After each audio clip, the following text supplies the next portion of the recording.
അനേക വിശ്വാസങ്ങളും ആചാരങ്ങളും ചിന്തകളും പഠിപ്പിക്കലുകളും ഈ ലോകത്തിലുണ്ടെങ്കിലും രക്ഷയ്ക്കുള്ള ഏകമാർഗം കർത്താവായ യേശു ക്രിസ്തു മാത്രമാണ്.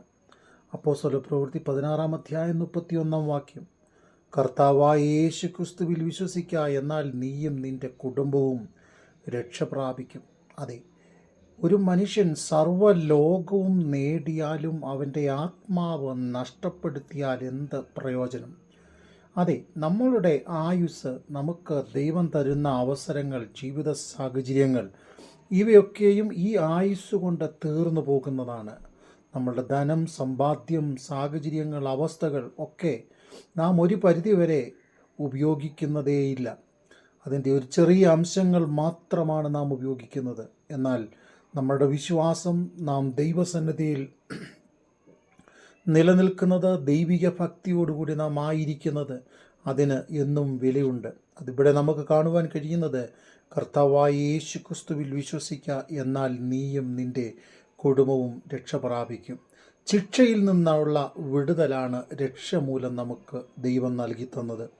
അതെ, മനുഷ്യൻ പാപം ചെയ്ത് ദൈവ തേജസ്സിൽ നിന്ന് അന്യപ്പെട്ട് ലോകത്തിന് അധീനപ്പെട്ട് ജീവിച്ചു കൊണ്ടിരിക്കുമ്പോൾ ക്രിസ്തുവിൻ്റെ സ്നേഹം എന്നെയും നിങ്ങളെയും തേടിയെത്തി. അതെ, നമുക്ക് സമാധാനം നൽകി, സന്തോഷം നൽകി, അനുഗ്രഹം നൽകി. എന്നിട്ട് ദൈവം നമുക്ക് ചില പദവികൾ നൽകി തന്നു.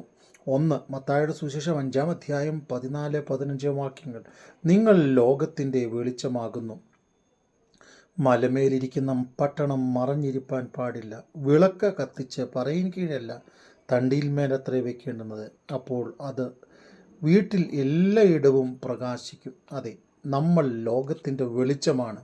ചുറ്റുപാടുകളിൽ ഇരുള വ്യാപിക്കുമ്പോൾ, അസമാധാനം നിറഞ്ഞു നിൽക്കുമ്പോൾ, ലോകത്തിൻ്റെ വെളിച്ചമായവനെ നിലനിർത്തുവാൻ നാം യഥാർത്ഥമായി ശ്രമിക്കുകയും അതിനുവേണ്ടി ഭക്തിയോടെ മുൻപോട്ട് പോവുകയും ചെയ്യണം.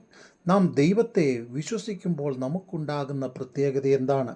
രക്ഷിപ്പാൻ കഴിയാതവണ്ണം യഹോവയുടെ കരം കുറുകിപ്പോയിട്ടില്ല. കേൾപ്പാൻ കഴിയാതവണ്ണം അവൻ്റെ ചെവി മന്ദമായി പോയിട്ടില്ല. അതെ, നമ്മുടെ രക്ഷകൻ വീണ്ടെടുപ്പുകാരനാണ്. അവൻ ഇന്നും അന്യായപ്പെട്ടു പോയിട്ടുള്ള രക്ഷയ്ക്കുള്ളത് യഹോവയുടെ കൈകളിൽ നിന്ന് വരുന്നു. രക്ഷ യഹോവയുടെ കൈകളിൽ നിന്ന് വരുന്നു. നിൻ്റെ അനുഗ്രഹം നിൻ്റെ ജനത്തിന്മേൽ ഇരിക്കുമാറാകട്ടെ. അതെ, ദൈവിക സമാധാനവും അനുഗ്രഹവും രക്ഷയും ദൈവത്തിങ്കൽ നിന്നുള്ളതാണ്. അനുഗ്രഹവും സമാധാനവും നമ്മുടെ ജീവിതത്തിൽ നിലനിൽക്കട്ടെ. കർത്താവായ യേശു ക്രിസ്തു മാത്രമാണ് ഏക രക്ഷകൻ.